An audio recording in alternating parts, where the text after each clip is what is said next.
Poseidon läheb kohtumist 1-0 juhtima. Väravautor Madis Tammsaar.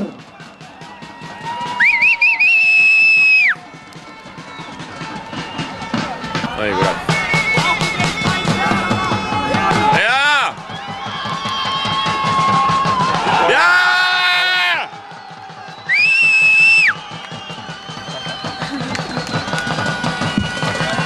Poseidon läheb kohtumist 2-0 juhtima.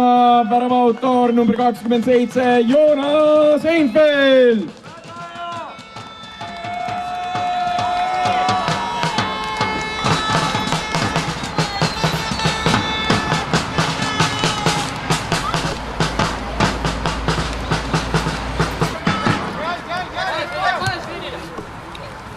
Jõuad! Ei, sealt oleks selle kahju.